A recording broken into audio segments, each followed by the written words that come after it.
الصلاة خير من النوم. السلام علیکم ورحمۃ اللہ وبرکاتہ.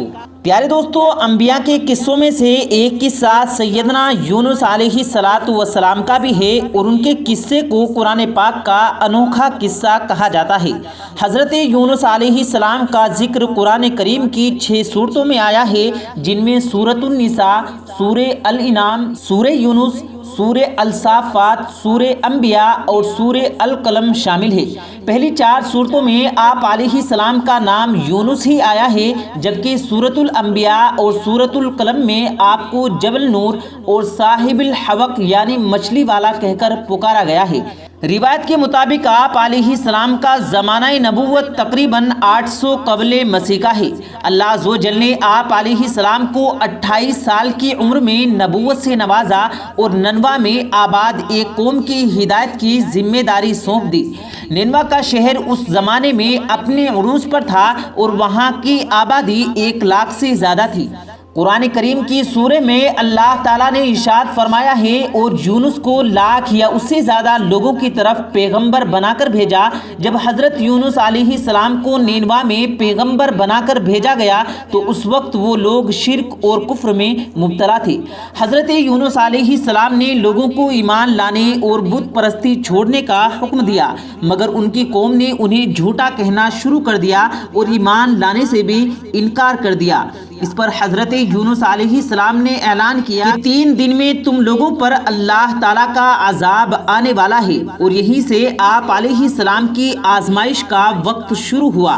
جب سیدنا یونس علیہ السلام نے عذاب الہی قیامت کا اعلان کیا تو یہ سن کر شہر کے لوگوں نے آپس میں مشورہ کیا کہ حضرت یونس علیہ السلام نے کبھی کوئی جھوٹی بات نہیں کی، اس لیے یہ دیکھو کہ اگر وہ رات کو اس شہر میں رہیں جب تو سمجھ لو کہ کوئی خطرہ نہیں، اور اگر انہوں نے اس شہر میں رات نہ گزاری تو یقین کر لینا کہ عذاب آئے گا. پھر ایسا ہی ہوا، اور حضرت یونس علیہ السلام شہر چھوڑ کر چلے گئے، اور صبح ہوتے ہی اہل ننوا کے سروں پر اللہ عز و جل کا عذاب منڈلانے لگا. اللہ تعالیٰ کی طرف سے بادل کی شکل کا ایک سیاہ دھواں شہر کے چاروں طرف پھیل گیا. جب انہوں نے آسمان کے اوپر یہ منظر دیکھا تو گھبرا گئے اور خوف کے مارے حضرت یونس علیہ السلام کو ڈھونڈنے لگے تاکہ ان کی بات مان لیں اور ان پر ایمان لا کر اس عذاب سے بچ سکیں.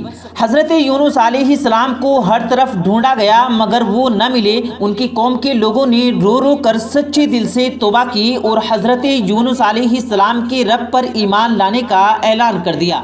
اللہ تعالیٰ نے شہر والوں کے حال پر رحم کیا اور ان کی توبہ قبول کر کے انہیں معاف بھی کر دیا. اس حوالے سے سورہ یونس میں ارشاد باری تعالیٰ ہے، بس کوئی بستی ایسی کیوں نہ ہوئی کہ ایمان لاتی تو اس کا ایمان اسے نفع دیتا، سوائے یونس کی قوم کے. جب وہ ایمان لائی تو ہم نے دنیاوی زندگی میں ان سے رسوائی کا عذاب دور کر دیا اور ایک مدت تک ان کو بہرائے مند رکھا. ناظرین کرام، یونس علیہ السلام بستی کے باہر کھڑے ہو کر سارا منظر دیکھ رہے تھے، اور جب اللہ تعالیٰ نے اہل ننوا پر سے اپنا عذاب واپس اٹھا لیا تو آپ علیہ السلام سخت پریشان ہوئے اور یہ سوچنے لگے کہ اب ان کی قوم انہیں جھوٹا کہے گی کیونکہ ان پر اللہ کا عذاب نازل نہیں ہوا. جب سیدنا یونس علیہ السلام یہ سب سوچ رہے تھے تو اس وقت انہیں یہ بات کی خبر نہیں تھی کہ اہل ننوا نے سچے دل سے توبہ کر لی ہے اور اللہ تعالیٰ پر ایمان لے آئے ہیں. اس لیے انہیں اس بات کی فکر ہونے لگی کہ اب انہیں قتل کر دیا جائے گا، کیونکہ ننوا شہر کا رواج تھا کہ اگر کوئی شخص جھوٹا ثابت ہوگا تو اسے قتل کر دیا جاتا تھا. تو آپ علیہ السلام کو فکر ہوئی کہ اب مجھے بھی جھوٹا قرار دے کر قتل کر دیا جائے گا، کیونکہ انہوں نے اپنی قوم کو جس عذاب کی خبر دی تھی وہ نہیں آیا. اس پریشانی کے عالم میں آپ علیہ السلام نے اپنے شہر نہ واپس جانے کا فیصلہ کیا اور بحرائے روح کی جانب چلنے لگے، اور یہاں تک کہ سمندر کے کنارے پر پہنچ گئے جہاں ایک کشتی کھڑی تھی، اور اس میں بیٹھے لوگ بھی آپ علیہ السلام کو پہچانتے تھے. ان لوگوں نے آپ علیہ السلام کو بغیر کرائے کے کشتی میں سوار کر لیا اور سمندر سفر شروع ہو گیا. جب کشتی سمندر کے درمیانی حصے میں پہنچی تو اسے آفت نے گھیر لیا. کچھ روایت میں ہے کہ کشتی سمندر میں کھڑی ہو گئی اور کچھ میں لکھا ہے کہ بھنور میں پھنس گئی تھی۔ اس زمانے میں یہ بیان کیا جاتا تھا کہ جب کوئی غلام اپنے مالک سے بھاگ کر جا رہا ہو اور کشتی میں سوار ہو تو کشتی جب تک کنارے پر نہیں پہنچتی جب تک کہ اس غلام کو کشتی سے اتار نہ دیا جائے۔ اب جب سیدنا یونس علیہ السلام کی کشتی بھنور میں پھنس گئی تو اعلان ہوا کہ ہماری اس کشتی میں کوئی ظالم یا گنہگار یا بھاگا ہوا غلام سوار ہے تو خود کو ظاہر کر دے تاکہ اس کی وجہ سے سب پر مصیبت نہ آئے۔ اس پر یونس علیہ السلام نے کہا کہ وہی گنہگار اور بھاگے ہوئے غلام ہیں۔ انہوں نے ایسا اس لیے کہا کہ وہ اپنے شہر سے اس خوف سے نکلے تھے کہ انہیں قتل کر دیا جائے گا۔ اللہ تعالیٰ کے حکم کے بنا اپنے شہر کو چھوڑنے کا فیصلہ سیدنا یونس علیہ السلام نے گناہ سمجھا اور کہا کہ مجھے سمندر میں ڈال دو تاکہ تم لوگ بچ جاؤ۔ کشتی والوں نے آپ علیہ السلام کے احترام میں ایسا مناسب نہ سمجھا اور فیصلہ کیا کہ قرعہ اندازی میں جس کا نام نکلے گا اسے سمندر میں پھینکا جائے گا۔ جب قرعہ اندازی ہوئی تو اس میں بھی آپ علیہ السلام کا نام ہی نکلا، جس پر کشتی میں سوار لوگوں نے بار بار قرعہ اندازی کی تاکہ آپ علیہ السلام کو بچایا جا سکے، لیکن ہر مرتبہ سیدنا یونس علیہ السلام کا نام نکلتا رہا۔ قرآن کریم کی سورہ الصافات میں اس قرعہ اندازی کا ذکر کیا گیا ہے۔ ارشاد باری تعالیٰ ہے، اور بے شک یونس بھی ان رسولوں میں تھا، اور جب وہ بھاگ گیا اس کشتی کی طرف جو بھری ہوئی تھی، پھر قرعہ ڈالا تو وہی خطا کاروں میں تھا، پھر اسے مچھلی نے لقمہ بنا لیا اور وہ پریشان تھا۔ جب قرعہ اندازی میں بار بار حضرت یونس علیہ السلام کا نام نکلا تو آپ علیہ السلام کو سمندر میں ڈالنے کا فیصلہ ہوا، تو دوسری طرف ایک بہت بڑی مچھلی جو اللہ تعالیٰ کے حکم سے کشتی کے قریب آ گئی۔ حضرت یونس علیہ السلام جیسے ہی پانی میں گئے تو اس مچھلی نے انہیں بحفاظت اپنے پیٹ میں لے لیا۔ مچھلی کے پیٹ میں قید ہونا اصل میں سیدنا یونس علیہ السلام پر اللہ کا ایک امتحان تھا۔ سورہ الانبیاء میں اللہ تعالیٰ کا ارشاد ہے کہ اور مچھلی والوں کو بھی ہم نے نوازا، یاد کرو جب وہ بگڑ کر چلا گیا تھا اور سمجھا تھا کہ ہم اس پر گرفت کریں گے۔ دوسری طرف مچھلی کے پیٹ میں جانے کے بعد حضرت یونس علیہ السلام نے سمجھا کہ وہ مر چکے ہیں، لیکن جب انہوں نے اپنے پاؤں پھیلائے تو انہیں احساس ہوا کہ وہ زندہ ہیں۔ انہیں اپنی غلطی کا احساس اسی وقت ہو گیا تھا جب کشتی بھنور میں پھنسی تھی۔ اب جب آپ علیہ السلام مچھلی کے پیٹ میں قید ہو گئے تو اللہ عز و جل کی بارگاہ میں اپنی ندامت کا اظہار کیا اور توبہ کی۔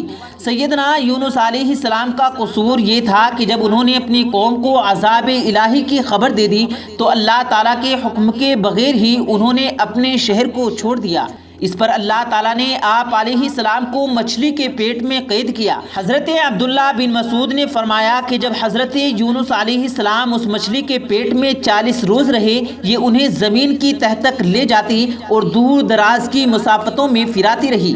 بعض روایات میں 7 دنوں کا ذکر ہے اور بعض میں 5، اور کچھ ایک روایات میں حضرت یونس علیہ السلام کی مچھلی کے پیٹ میں رہنے کی مدت چند گھنٹے لکھی گئی ہے۔ ناظرین، مچھلی کے پیٹ میں حضرت یونس علیہ السلام نے اللہ سے دعا کی۔ اس وقت آپ علیہ السلام نے جو دعا کی اس کا ذکر قرآن حکیم میں سورۃ الانبیاء میں آیا ہے۔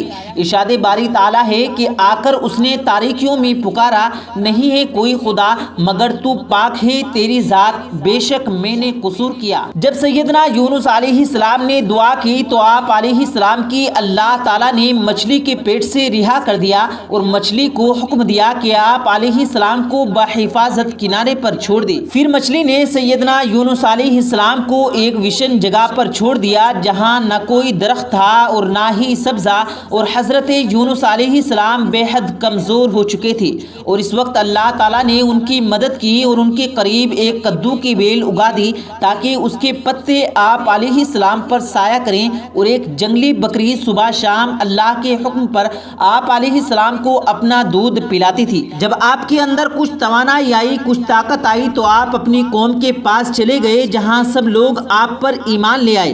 حضرت سعد سے مروی ہے کہ رسول اکرم صلی اللہ علیہ وسلم نے فرمایا کہ جس نے حضرت یونس علیہ السلام کی دعا کے ساتھ دعا کی اس کی دعا ضرور قبول ہوگی۔ ناظرین، اس قصے میں عقل والوں کے لیے نشانیاں اور نصیحت ہے۔ اللہ عز و جل سے دعا ہے کہ وہ آپ کے اور میرے علم میں اضافہ فرمائے اور ہمیں اسی طرح علم سیکھنے اور جاننے اور دوسروں تک پہنچانے کی توفیق اور ہمت عطا فرمائے، آمین یا رب العالمین۔